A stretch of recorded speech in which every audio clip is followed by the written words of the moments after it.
right, well, we have one side working and we have one mic, but we're going to go ahead and get started anyways. Again, thank you for coming out. My name is Neel Mehta. I work with ISS, and this is Alex Wheeler. And Alex and I have done a fair bit of research on antivirus, and we're here talking to you today about the security weaknesses in the models of antivirus and how antivirus could potentially be the weak point that a hacker might use to compromise your network. To give you an outline of the speech today, we'll give you a background on AV. It'll be very quick. Most people here are very familiar with it, how it works.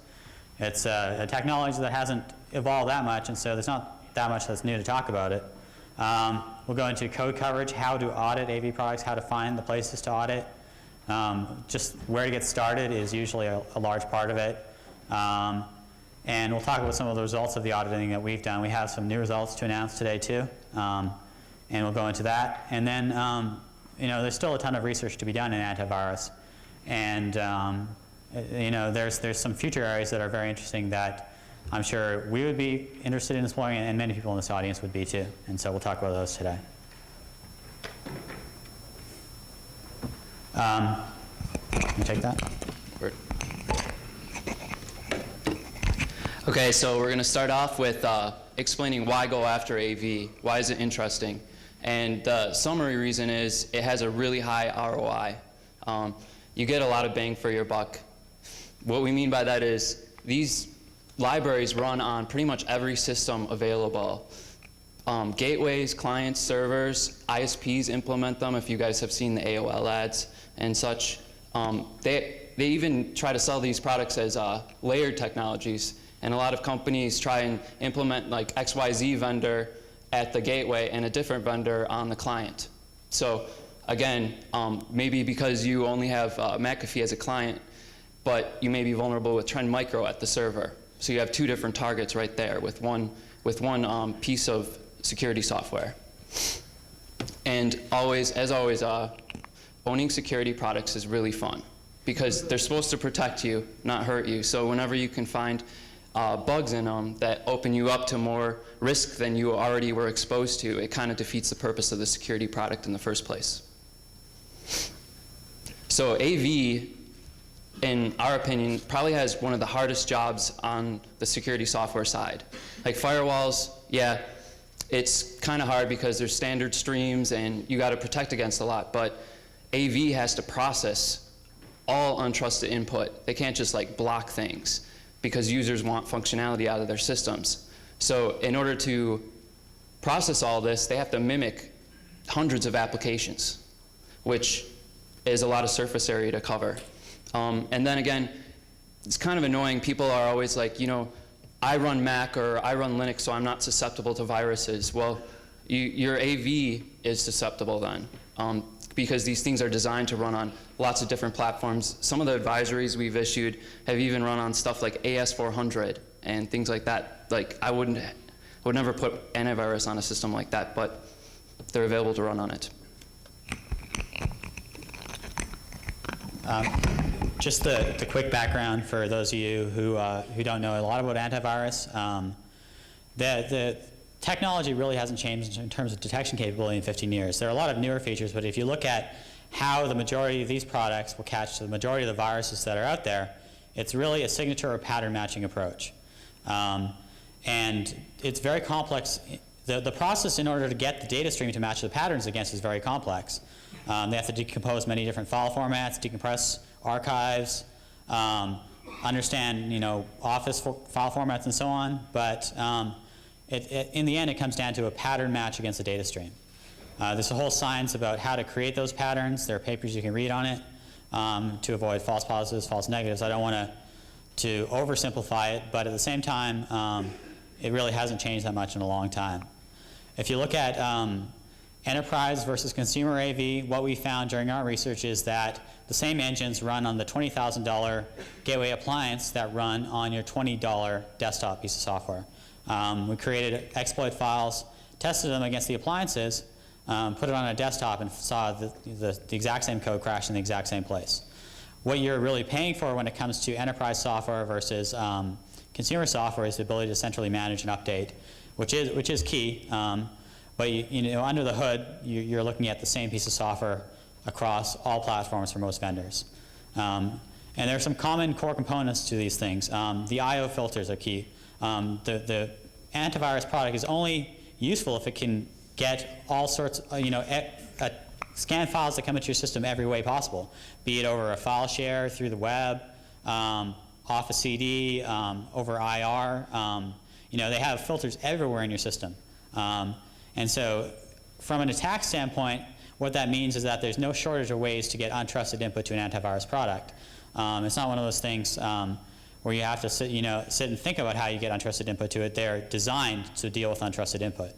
And then they deal with so many different file formats. And these formats are usually segmented off and coded in separate engines they're usually done in C++, and they are related or inherited in many cases. There's some standard features. Updates are key. With traditional antivirus, your protection is really only as good as your last update. And if you look at where the majority of the infections occur, it's in the time between a virus appearing and the update. And so keeping them updated is key, both to protect from viruses and to make sure that security issues in your antivirus are not being exploited. Vendors have what we call multi-threat detection, things such as heuristics or behavioral detection. And in most of the traditional AV products, if you look at the success rate of catching things through the newer detection mechanisms versus signature-based, it's relatively low. And so still the core of the detection is based on signatures and pattern matches. There's some common configuration features within these products that have some security consequences. Scan level, for example, is how deep how far recursively will these products scan? Will they scan a zip file within a RAR file, within an ARG file? That's usually a configurable parameter. Scan sizes, usually related to how large a file will they scan. And there is a configurable limit in a lot of these products, at which point if you see a file larger than that, they won't scan it. And scan method. A lot of these products have the ability to turn on or off some of the newer detection mechanisms and to turn on or off things such as disinfection. And so if you're looking at a AV product from an audit standpoint, the default configuration becomes very important because most users will not tweak these options. And so there may be a large amount of code in an AV product that will simply never be reachable in standard configuration. Okay, so now we're going to actually get into how to start auditing AV. And I think a lot of these concepts or ideas we're pointing out are applicable across a range of software, no matter what you're auditing. We're going to speak specifically to AV, though. So you get this binary, and you want to start finding bugs in it. And a good question is, where do I start? Because you want to use your time wisely. It's not really practical or efficient to start going through the thing start to finish. It's much quicker to start off where you know that users have influence over certain functionality and nail those items first and start investigating those items first. And the best place to start is with things you already know. So standards, a lot of standards have like maximum sizes you can search for, or magic numbers or strings. Like for instance, ARG, they have a maximum header size of A28. So you can just do a search for that, a binary search for like a compare instruction. Is this register bigger than A28 or this value bigger than A28? Well, that's kind of a unique number, and I would suspect that might be an ARG processor right there and then. And in fact, the buffer they're retrieving the values from, you can probably assume that that's direct user input or direct input from the file, which is created by users. Field sizes like PE, OX28, you'll see that 40 bytes all over the place because that's how big a section object is. tar has a 512 bytes size. So whenever you see reads for that request, you can pretty much assume it's a tar file. And we've got some examples here on real quick how to search through some examples in IDA, which is the tool I think most of us use. So just a quick binary search, A28. And right here you see two instructions, compare, compare. That's definitely an ARG file. And as we mentioned before, there's other things to look for. Here's the signature for ARG. So every header has to have that signature. And you know right away you have context. And these names right here, they start out like this. So you're looking at these functions and you're like, okay, they're around these user input values. I can start naming them because this looks a lot like a read from file. Here's all the parameters, the destination, the length. So just start naming them. And you see how we already used that.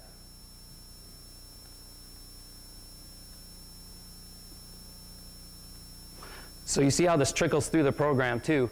Once you name one function that's commonly used, it's money because you can look through all the cross-references to it. So maybe this didn't have a bug here, but we're going to hit it, and then check out all these cross-references.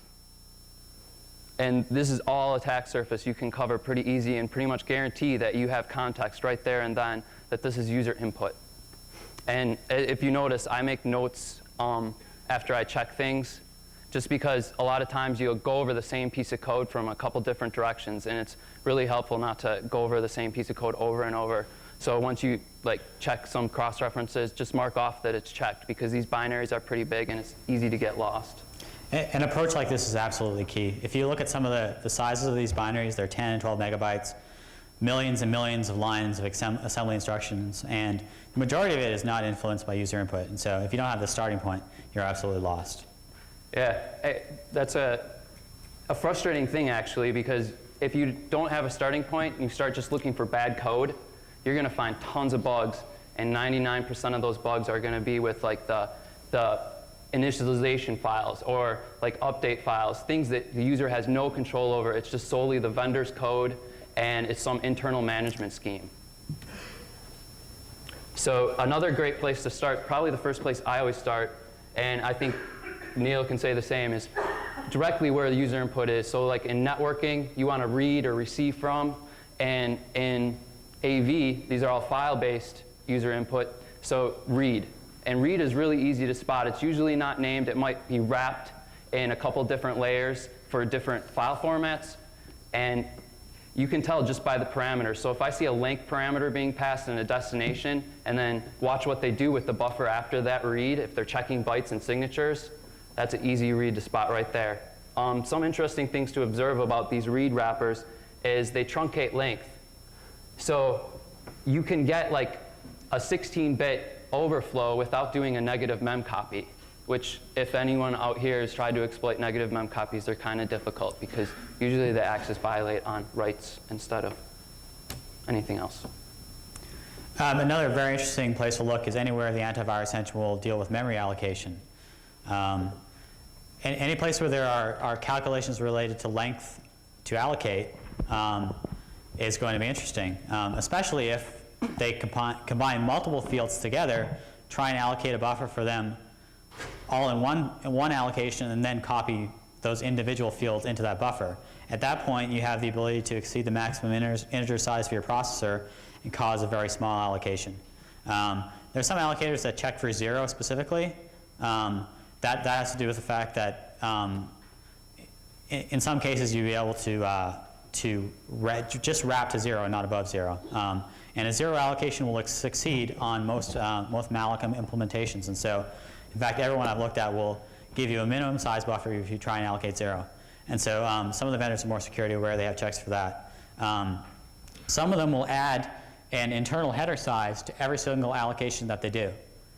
And that is it's a very dangerous practice, because then you're open to integer overflows on every single allocation that your program makes. And I don't think we've seen vendors check for those integer overflows when they do those additions for the internal headers that they add. And so from an audit standpoint, as soon as you see that, you begin to go ahead and check all the allocations, and that's just a gold mine right there. And so for any of the people who work for AV companies in the audience, check for that. In fact, could we get a show of hands? Who here works for an AV company? Anyone willing to admit it? One guy right there. No one else? What's up? There they are. Okay. Yeah. So there are a few people here who work for AV companies, I'm sure. To be honest with you about the code quality of AV products versus other sectors that we've audited, a little bit of a plug for you guys here in the audience. We look at a lot of code, and we do it for a living. And the AV products out there are much more secure than other classes of software. I think the developers tend to be more security aware. It's just the complexity of the things that they do make it dangerous. Another interesting place to look, if you're dealing with a file that is text-based, would be conversions from strings to numbers. Some people will assume that simply because a file format is text-based, they're not open to integer overflows. You're dealing with text. However, we've seen this many times before where a programmer will simply take a text-based integer, convert it to an integer that's stored in a variable, and then add to it when they're allocating. And then your text-based format is just as open to integer overflows as any other data stream-based format. Byte ordering would be another way you could get context that's a little bit farther outside of where data is directly read from the file. Your processor has a native byte order that it expects data to be in. The file format might not necessarily agree with that. And so if you're dealing with a big endian file format on a little endian processor such as Intel, you have to do that conversion before you can use the integer internally. And so that gives you a fairly good place to start when you're dealing with input. Usually the first thing they do would be to convert it to the correct byte order and then use the variables. Checksum and CRC code, another good place to look. It's fairly easy to spot checksum or CRC code or even crypto code in assembly, because you'll see instructions used that are usually never used by the compiler. Things like rotate right, or you'll see things such as XOR, where the source and the destination operand are different. Things like that, which jump out at you after you stare at this for long enough, and you begin to realize that this is CRC code. And in some cases, it's very, very recognizable. But that gives you the ability to find where your data is being validated or looked at, which may not be immediately after it's read from the file. Some of these products will read data from a file, buffer it, and then come back to it later. And so that gives you that point there. Okay, so a lot of these file format engines are. Can you guys hear me all right? No? Could someone turn up my mic? Move it higher up. So a lot of these file format engines are structured in a way in C++ so that they can be reused and wrapped in other file format engines.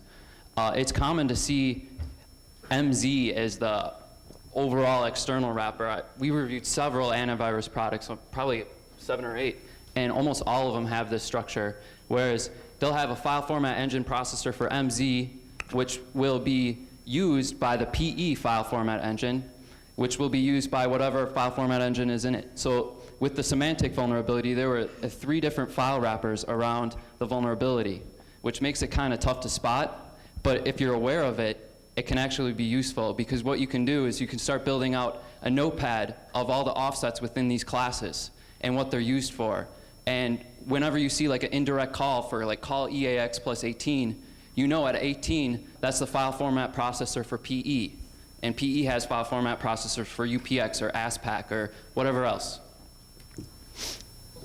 So we just finished talking about code coverage. How do you start auditing to find bugs efficiently? Next we're going to talk about the inefficiencies in AV. Not necessarily memory corruption, but evading the tool itself.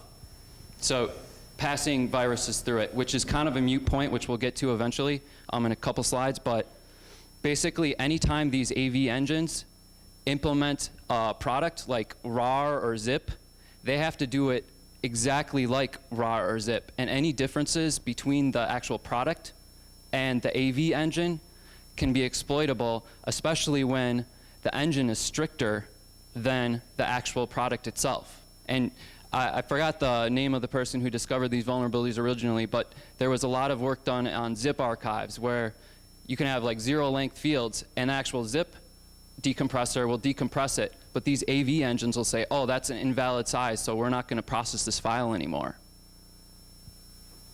Default scan levels are also really interesting, especially when you have self-extracting executables. So no one's going to go in and unzip a RAR and then unRAR a zip and like all these layers, because it's a pain. But if these have self-extracting modules, you can encode this in a couple different layers, and one click by the user, and they're owned. But the AV engine wouldn't scan it because the virus sits 2 layers below where the default scan level is.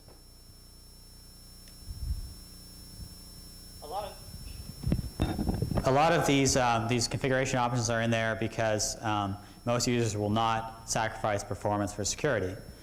And so if the antivirus product is dragging down their system, they'll simply turn it off, uninstall it, reinstall their operating system, whatever it may be. File size limitations, it's very easy to create a very small compressed file that decompresses to a very large file. And so some of the limits, scan limits for these products is tuned relatively low. I think we saw an AV product that had a default scan level or default scan size of 20 megabytes, which is really not that big. I get emails that are that big, once every month. And at that point, you can compress a 400 meg file into a couple K and have it not scanned by AV. Format collisions, this was actually the most interesting evasion we found for antivirus. I'm going to give Alex complete credit for it. I didn't think it would work, but believe it or not, it does. Essentially what this is it's creating a file that conforms to two different file formats. So you could have a file that is an executable, but is also a zip file. I think what we used, it was an executable that was also a LHA file, for example.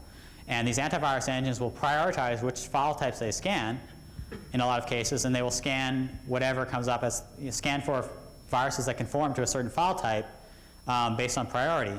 And so if you want to make an archive and you don't want to have it scanned by antivirus, make it look like an executable as well. And these AV engines no longer trust things such as file extensions. All this file recognition is done via heuristics, and so it is, in many cases, it is possible to create these conflicting or these file formats that do collide. And we'll talk about how this was useful in one of the vulnerabilities later. And so we talked about evading these products, and really, in the end, it's really kind of useless to even talk about this stuff, because if someone were a malware author and they wanted to evade your antivirus, all they really have to do is write a new virus. The zero-day protection capabilities from most of these products is really minimal. There's always that window of vulnerability. AV vendors collect malware samples from their infected customers. The business model really amazes me, but it has worked for a long time. And so we see things like the product may protect other processes, but for example, with McAfee and CSA, we saw that CSA was not protecting the McAfee process itself. We see things like that where these products are really ill-equipped to deal with zero-day attacks. So I just want to make that clear. Every process on the system running McAfee was protected by CSA, memory protection mechanism, except for the McAfee itself. So now we're going to get into memory corruption, which is far more interesting than evasion. The first thing is inconsistent checks. These are pretty much the crux of the bugs that have been discovered in AV so far. Integer issues with inconsistent checks, or just plain out just bad checks. Types like treating something as signed when it should be unsigned. Truncating allocation sizes to 16 bits instead of leaving it at 32 bits. Having an allocation size that's different than what's actually copied can be dangerous. And you'll see a lot of examples of that. And then negative offsets for reading into files. So these read wrappers can read backwards as well as forwards.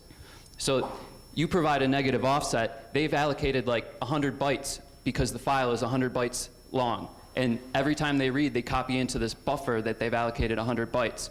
Well, if you can make that AV engine seek backwards and keep reading, you can copy in more data than 100 bytes. And this was actually the exact reason that Symantec was vulnerable with UPX decompression.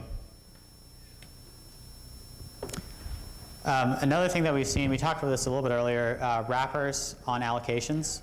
If they modify the length, if they add to it, you have the potential for an integer overflow that leads to a small allocation there. One of the AV products we looked at, I don't think we'll name it, but they had an allocator that truncated the allocation to a 16-bit size. So the maximum allocation you can make is 64K. And I don't even know how that worked. I don't know how the software functioned doing that. But you see these type of errors that are a major source of remotely exploitable vulnerabilities in these products. Another thing is if you have 32-bit fields and you're running on a 32-bit processor, the fields coming out of the file are extremely close to the maximum or minimum boundaries for an integer, whatever that type may be, on your processor. And so 32-bit sizes and 32-bit processors lead to many more integer overflows. And honestly, virtually every file format that you see that's binary on your 32-bit system is going to have 32-bit integers in it. String-based formats, we didn't find a lot of simple string-based bugs. I think Alex found one. But the majority of these products will parse text-based formats with a well-proven parsing mechanism. They're not going to roll their own. And so they were relatively immune to this type of stuff, but you never know, and it could always be there. More subtle vulnerabilities, such as off-by-ones related to text parsing, may still linger in these products today. But the binary-based formats are really where the majority of the issues were, and they honestly are a lot harder to get completely right. And the plus is they're easier to reverse than text-based formats generally, in our opinion. So everyone looks kind of tired, and I think this is the fun part of the speech, well, the second most fun part of the speech, where we give you examples and you guys have to point out the bugs. So at first we were kind of like, I don't know if this will be too easy for everyone because it's kind of hard to hide a bug in one slide. So let's see how good that goes. This is, we're going to start off easy and get more subtle as we go along. So just raise your hand and we'll call on you when you see the bug. If no one answers, we're putting the AV guys on the spot. We know where you are now.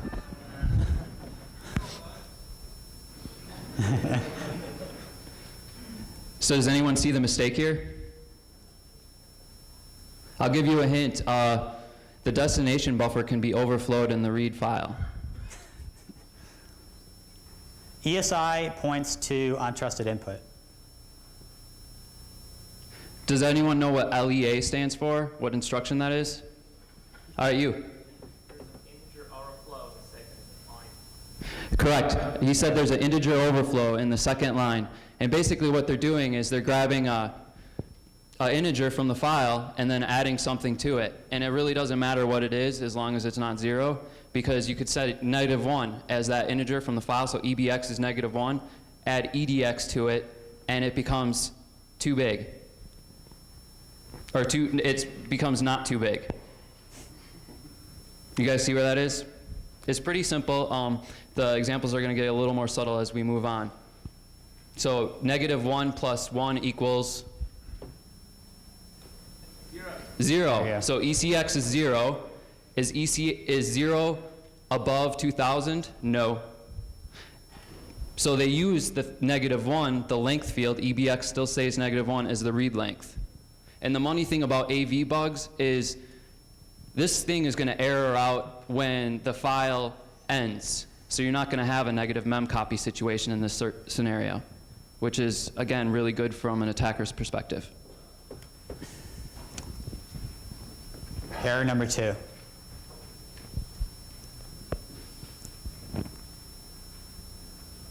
Very common error. We've seen it in a lot of products, not just AV.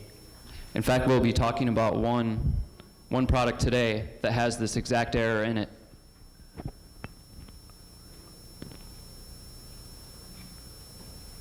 Same guy? Anyone else know it? Okay, go ahead. Go ahead. I think the first instruction moves that word into ECX with sign extension, so it could be negative. Correct? That's half of it. That's half. So does anyone know the difference between JG and JA? I see a guy raising his hand right back there.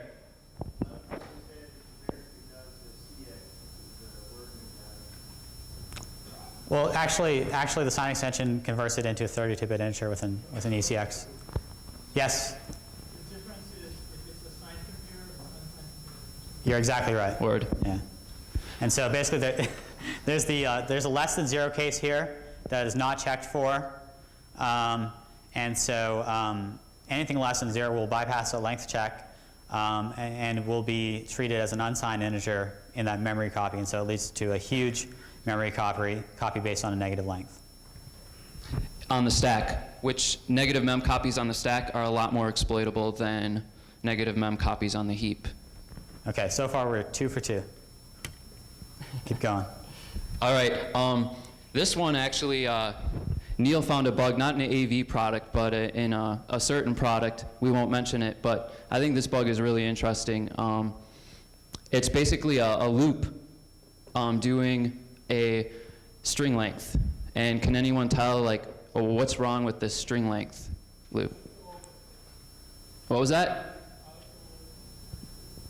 I can't hear. Speak up, sorry, I can't hear you. It could overflow? These all can overflow. How? Character overflow. How? What's the mistake? I think you're right, but ink BL, yeah. So I think he's got it. I think All right. So what we're reading into your answer is that because BL can only hold 256 values, if you supply a string longer than 256 bytes, it will truncate and wrap. So once it hits 256, it's going to wrap down to 0. And that test on comparing BL to 100 is going to fail. Basically, this is a problem you can run into where you're using an integer to store a length, and that integer is smaller than the address space for your processor. And so you know, then strlens can overflow. Any sort of loop that iterates through data can then overflow. I think these truncation issues are really interesting, and probably there's a lot more out there. I don't think you're going to find a small loop like this in many popular products, but it'll be more distributed throughout more code. The stir copy? Yeah, we deleted the stir copy just because it wasn't readable with all the text on there, but it's a good point. Word. Yeah, you're right. So stir copy. Follow that by like I see exactly what you're saying. Yeah. Or it could even be a read a byte and stop reading when the byte is 0. Same thing as stir copy. So there's a couple different scenarios where this could be exploitable, and there's a couple different where it couldn't be. But in essence, it's bad code regardless. Okay, this one is what Neel mentioned earlier, an internal allocator that adds, you know, a specific amount of bytes to the requested allocation size in order to account for like internal headers or some sort of administration buffers. So again, we got the LEA.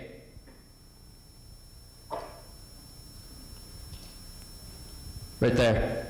The ESI is negative 18 or less. Right. Yeah. That's exactly it. It'll allocate a really small buffer and copy into a really large amount. There are some AV products that do this for every single allocation in their entire product suite. Those are really good bugs to find. Okay, so here's the last one. I think this one is really subtle and probably in a lot more products than just AV. What's the first mistake here?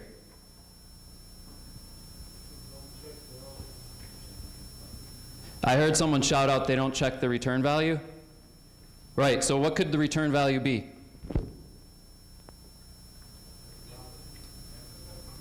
It could be an error, FFFFF, -1.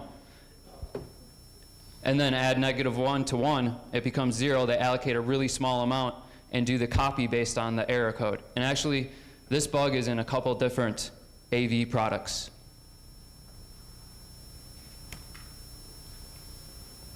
Okay, so now we covered some examples, how to start, and now we're going to go over our overall methodology. And we think this methodology is not only beneficial to auditing AV, but also pretty much any product where you're required to do some reverse engineering. The first thing that's great to do, as you saw earlier, when I named get bytes from file, get bytes, you want to identify all the utility functions because it makes your context as a user or as an attacker a lot more clear when you're reviewing code in the binary. These wrappers can be wrappers for file I/O, allocations, and various other things that are pretty interesting. After Neel finishes checking his BlackBerry. Sorry. I got totally busted on that one. So once you've identified those utility functions, you then want to trace the untrusted input from that point on. You consider that the entry point into the application for the input. And then you probably want to follow it as far as you can and try and pick it up later if you lose it. And so what we do is we'll track these offsets into these huge classes, write them down, and then try and pick them up later in the binary. And so if it's at a low offset into the class, you're probably not going to have a lot of luck because there'll be a lot of instructions that access 4, 8, 10, 16 bytes into structures. But if it's something unique, something a little bit bigger, there's a very good chance that you could pick it up later on in the application. But you want to look for allocations, look for memory copies, anything dealing with the data that causes memory to be written to in a variable way. And at that point, you then have a great way to find the vast majority of the bugs in these products. And the file format processors, reverse the hell out of them. They are, this is where we found all these bugs basically. And the more you understand about them, the more you will find. I know that I've looked at code, thought it was secure, come back, read it a little bit more, and seen something. And so it really comes down to understanding the file format processors and understanding something about them that the developers didn't think about. You're really trying to outthink the person who wrote the code or find oversights that they may have made. And especially in these AV products where these products have probably been audited by either internally or by a third party, you're really looking at code that is relatively secure. You really do have to have an understanding of the code. Normally you just cannot grab for sprintf or store copy and expect to come back with results on these type of things. Okay, so now we're going to go over some of our results during our AV audit, and I think that these results kind of speak for themselves. The software is supposed to secure you, and it's not. It's actually opening you up to more vulnerabilities, and that's really why we went after it, because it's the most interesting way to find bugs is when you can exploit something that's supposed to protect you. So Symantec, as we mentioned before, it was a negative offset when they're rebuilding the PE header after they've unpacked it. Heap overflow with no character restrictions. It's also pretty money. This one was stable across different service packs and versions of OSs just because of the way the library was implemented. So we wrote an exploit for this on Symantec's secure gateway, the big box they sell for, I don't know, thousands of dollars. And that same exploit triggered the bug on Norton Antivirus 2005 on Windows or Linux, whatever it's running on. So again, we're going to repeat high ROI, and these things are pretty portable across different platforms. McAfee, this is actually a fairly simple bug, one that I wouldn't expect to see in a commercial security product. It was a stack-based overflow sprintf %s. The classic bug that has been eliminated from most software about 5 years ago. It looked very simple to start, and then we went to trigger it, and what we realized is that it really wasn't. It was in the processing of LHA archive files. Has anyone here ever heard of LHA archives? A couple people. Yeah, it's a fairly obscure old archive format. There was actually an overflow in the Linux client for LHA archives, and they had created a signature for that in their AV product. So they were detecting files that would have triggered this overflow on Linux. I'm not sure what happened when they took the test file and ran it through their product. Maybe it crashed their product. And so they implemented it as a scripted check. It's pseudocode, and it was not the compile code which had the overflow that was flagging this. So you create a file that's about to overflow by one byte, and you get an antivirus message pop up. You roll it back a byte, and nothing happens, and you don't trigger the overflow. And so it was fairly frustrating to see the overflow there in the code, very simple, but not be able to reach it.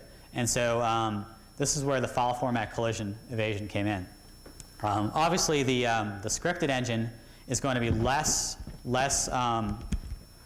is going to perform a lot slower than the compiled engine, and so the scripted engine was doing prioritization of file types and trying to determine what the file is before it actually scanned it. And so they would run a heuristic over the file, determine that it's a certain file type, then scan it for only vulnerabilities related to that file or viruses related to that file type.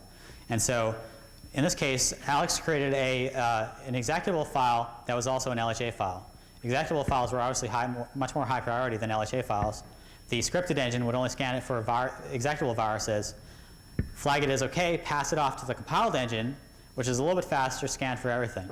At that point, it would get scanned as a PE file as well as an LHA file.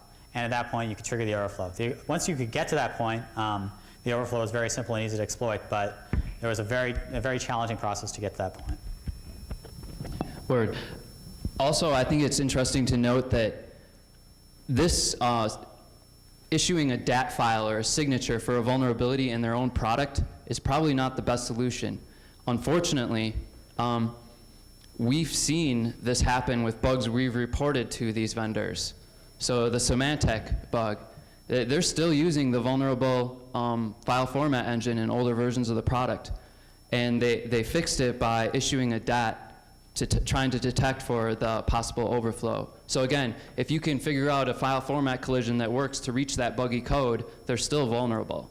And I didn't mean to pick on Symantec because a lot of other AV vendors have done the same thing, maybe not with us, but with different bugs in their product that they might have found on their own. We've noticed this is a fairly common practice among AV vendors. And I think it's flawed because, I mean, to issue a signature for a bug in your product assumes that your product is flawless. So if your product's flawless, the detection engine's flawless, yeah, maybe it will work out with the signature-based protection, but I don't think that's the case, and I think even these AV companies will admit that's not the case. So this bug is kind of cool for a couple of reasons. One, pretty much all of Asia runs Trend Micro. All Hotmail is protected by Trend Micro. This stuff is sitting at the Hotmail gateway. That's like 200 million users. 200 million users accounts with one email, which is cool. This bug is the same bug as the F-Secure bug. It was cool to find it because you're getting a 2-for-1. So talk about high ROI. And the extra cool thing about this is it was in the kernel. And this was the first Windows kernel overflow Neel or I did. And we actually got a shell working back on it, which we're going to demo for you for a couple of reasons. One, because it's a kernel overflow on the heap, which is cool. And two, we want to show you how these products are exposed to untrusted input. You're going to see the overflow happen before it even prompts you to copy the file onto the system. And we set up a little virtual machine to, it's bugging me right now, to demo this. And we can come back to it because I don't want to waste time. Oh, we're good. So I think I set the port for this exploit to my birthday, in case anyone wants to get me a birthday present.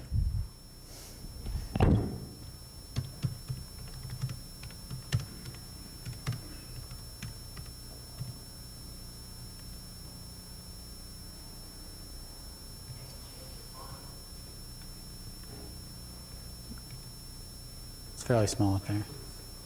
You should be able to see it. Okay, what you're going to see is just the shell drop down. So what I'm going to do is just drag this file from my host operating system to the virtual machine. The same thing as emailing the file, which is probably the best attack vector for these AV things. So we'll just drag it over onto the system. Okay. We got the shell back right there. That's a kernel shell. We hijacked the, what process did we hijack? LSAS? I think so. I think it was LSAS. Because it's way easier to write shell code for user land mode. So just because you're in kernel land, it's cool and everything, but it's way easier to execute arbitrary instructions at system level in user land. One of the things you'll notice is it's just now prompting us, do you want to copy or move this here? So we delivered the exploit before this thing ever hit the file system. And that's because these AV engines hook into all the ways users can get input over the network, creating files. Like as soon as you hit save on a file, this would be an exploit. So one of the cool things about kernel exploits is you don't really get a shell back until you specify your drive. So we have to hit C, and now we have the shell. And I think this exploit's pretty robust because, you know, we overflowed the kernel heap, fixed it up, and we can actually exit out of our shell 99% of the time, and the system stays up. So we've exited out of that shell, successfully exploited a remote kernel overflow, and the system's still running fine. It is fairly challenging to do something like that, simply because there are so many different drivers using the same shared pool, and so fixing the heap is very important for these issues. Oh yeah, I'm supposed to cover this one. Okay, so this was a vulnerability in CA's antivirus engine, and these antivirus engines, just because CA has it in their products, it's also in a lot of other products. So like Zone Labs, I think, was one of the people that were using it, which is owned by Checkpoint. And there was a couple others that are escaping me right now. But again, high ROI. And this was an integer wrap, specifically on the very edge of the 32-bit boundary. So you pass in -1, it added 1 to it, allocated a really small buffer, and then read that much from the file, like the -1 from the file. Fairly easy to exploit. The only trick with this is it was actually dealing with uncompressed data. So you, in order to deliver the exploit and trigger the bug, you had to write up the vulnerable header format and then compress it so that it would be decompressed and then read. So these things are sitting within layers, and it can be kind of tricky figuring out like what exactly you need to trigger the bug. One thing to note about all these issues, we have worked with all the vendors. There are fixes available for them already, in some cases for several months. And so if you're worried that you have to run out of here and go patch your antivirus, you're probably okay. F-Secure, the vulnerability was in parsing of ARG files. It actually was the same field as the Trend Micro vulnerability, different code base. They'd implemented the standard in a fairly similar way, and they had made the same oversight. And so it's a heap overflow. This time it was in user mode. So, you know, exploitation of that is fairly well documented, fairly easy. F-Secure, actually, I want to give them a little bit of credit. They were extremely fast at fixing this, and they were extremely great to work with. By far the most pleasant vendor that we've dealt with so far. One of the things I just remembered about this is I remember reading the spec for ARG, and the spec almost introduces this vulnerability. I think it said something like, this field will be null terminated. And all the programmers assumed it would be null terminated when, right? Okay, so this is a bug I found recently that I've been working with Sophos on fixing. And again, as Neel said, you don't have to run out of here and patch your systems. AV has a really cool support structure. I think a lot of companies like Cisco or different vendors out there need to look at the AV industry on how to stay current on patches, because a lot of the Sophos, 90% of the Sophos implementations right now are already fixed, and this vulnerability hasn't been disclosed to the public. So this is technically ODE, but most of the people out there are already fixed, which is a really cool feature to have as far as security goes. We'll actually give you a little preview of the advisory I'll be putting out next week, hopefully. Okay, so this slide is, I put it in here because it's kind of cool in the way that, you know, these bugs aren't always just in one function. And it kind of goes to what Neel said earlier. You really have to spend a lot of time writing down offsets and class fields in Notepad and keeping track of all these things, because the bug is actually littered throughout the whole binary. So you need to understand that, you know, point A is where it's initialized, point B is where it's allocated, and point X is where the actual like faulty code error happens. And I'll show you a little quickly where it is. I don't know if you guys have seen my past advisories. Since I like to do kind of fun stuff, and I like the Bug's Life. So that's a character from A Bug's Life, and there's the bug. Real simple, as we pointed out. I think this was the second example on our code base. Is this is a 32-bit integer, and they're doing a maximum check against it. Well, they're doing a sign check. So if I pass in -1, that's going to be less than 1,000, and it's going to try to copy in not -1, but the 16-bit value of that -1. So basically, all you have to do to bypass that faulty check is, set the top bit to negative, and then have like a positive 16-bit portion. One of the questions we've always been asked before when we've given the speech is, well, what about open source AV? And some people ask, well, is it more or less secure? And is it more or less, is it better than, or worse than commercial AV? And I know some people in this room probably have some pretty strong opinions on open source versus commercial software. But up until now, we really didn't know, and so we decided to take a look.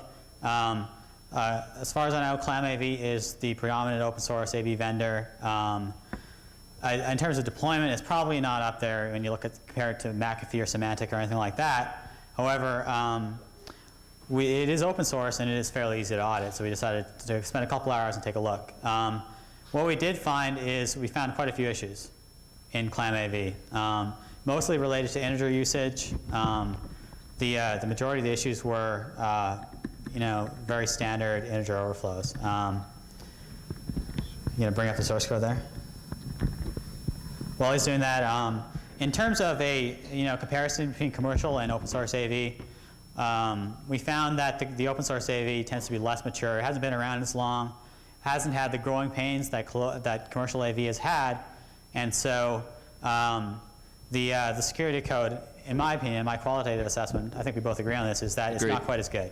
But they are getting there, they are fixing these issues, and these guys are volunteers that work very hard on this project, so I respect them for that, for sure.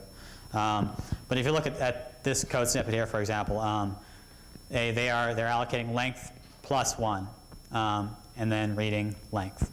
And that's just classic. It's the perfect code snippet because it's 2 lines, and the bug is right there. You can almost grep for that.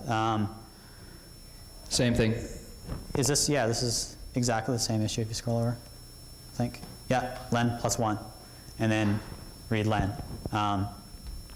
This next one here, this third one here, this is the FSG issue that we saw.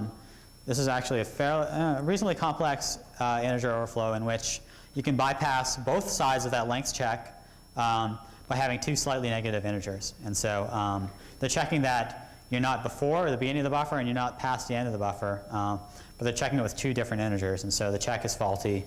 That then leads to what would essentially be a negative memcopy situation on the heap, I believe. I don't remember. Yep. And so we found a fair number of issues like this. It's fixed in their source tree now. If you use ClamAV, update. Oh yeah, this is another bug. The reason why I wanted to bring this one up is that ClamAV doesn't agree with us that this is the bug. And I'll show you how we found it.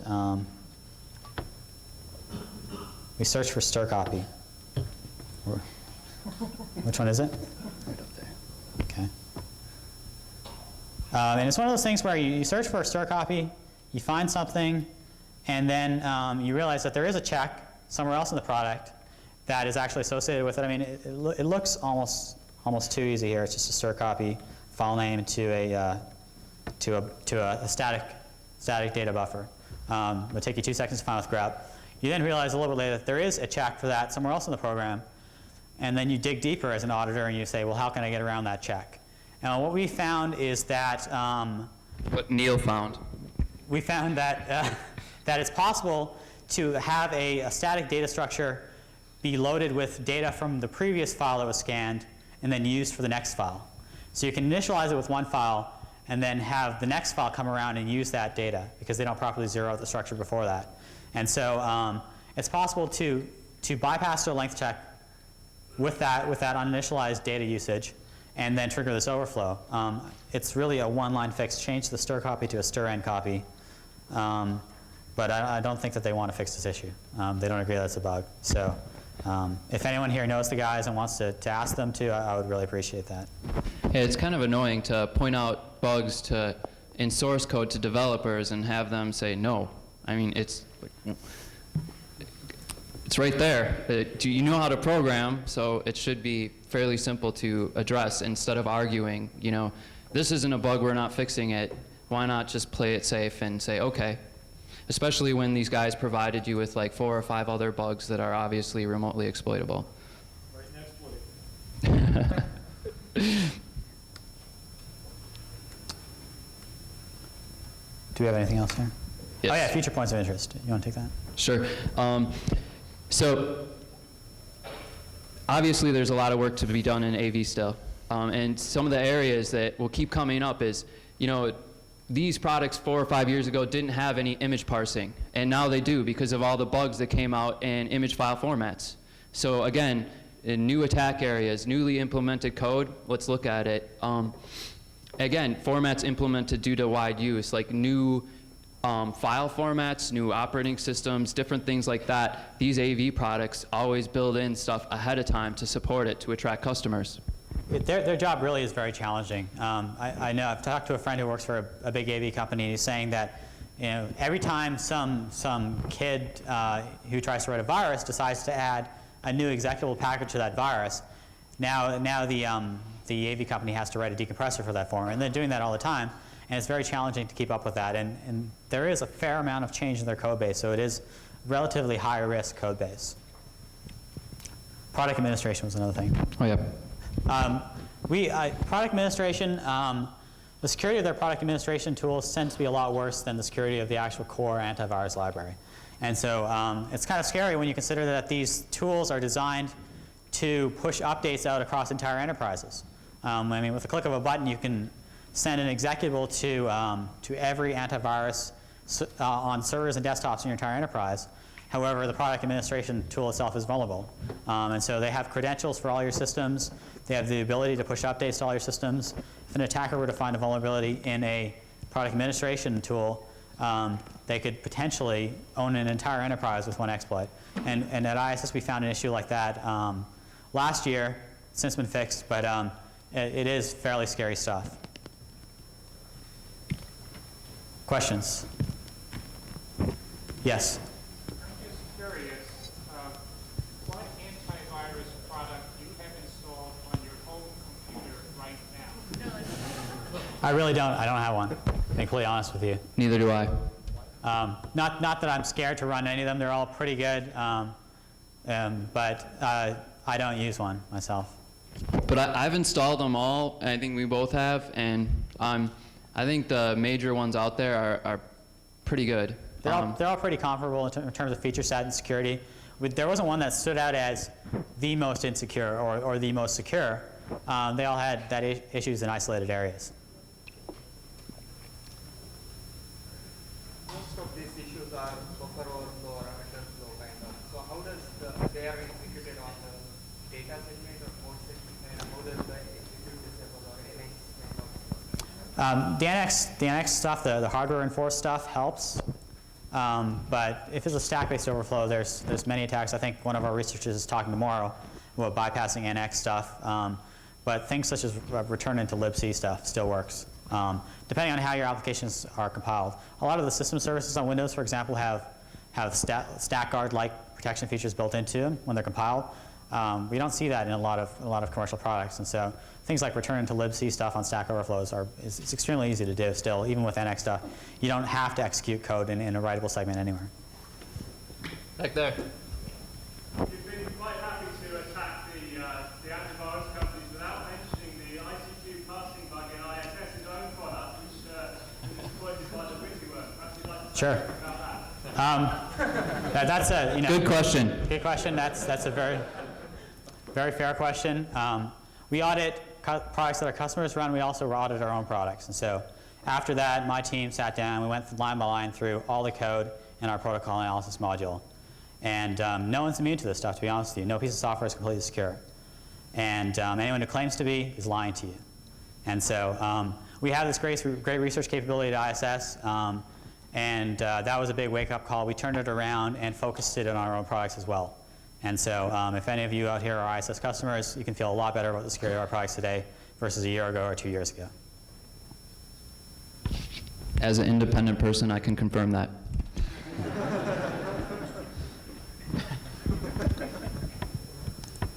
Can you speak perhaps to the widespread or not widespread nature of the format collisions? I mean, qualitatively, perhaps, have you noticed them a lot? I guess the attack is relatively new. I don't know. How many products have we looked at for them? 7. The question is, how widespread are these format collision attacks? What are the potential impact of that? I think that they really come in when you try to do any sort of heuristic detection of file formats. And so it might not be just limited to antivirus. It could be, there's so many different other products that do similar things. Intrusion detection, IPS, Absolutely. same bugs. Yeah, when we found this issue, we said, well, what are the implications for our own products too? And we found some. To be honest with you, we try to recognize protocols across the wire based on data. And so we did some re-architecture with our own products to make ourselves more resistant to these type of format collision attacks. Yes? What will be the future of AV? Yeah, good question. I think that AV, I'll give you my opinion. I'm sure Alex's opinion too. But I think that AV is, it's a key security mechanism. You need it on your networks. We're talking about all these problems with it, but I think you have to have it. Can't do without it. But the major problem I see with AV is that window of vulnerability between a virus appearing and a signature being created for it. The reactive nature, the fact that you have to know about the threat to protect against it in most cases.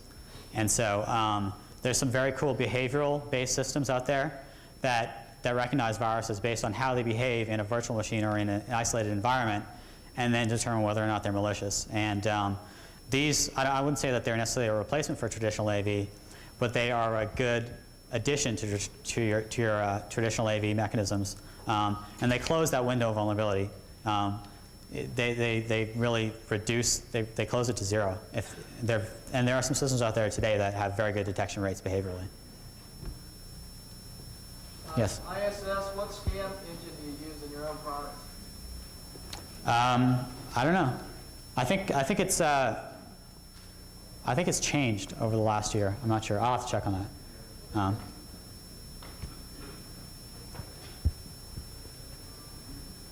you guys done any testing with alternate data streams and how well the AV products test for that? I haven't, honestly. I don't know. I think the surface has just been scratched with regard to AV right now. Like, we really haven't looked into administration features.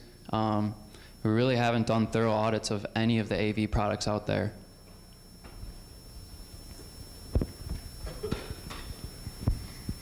It sounds like most of these vulnerabilities are based on the common use or the common architecture of the way they're scanning, and that they have layers of scanning and interdependencies of deepening functions.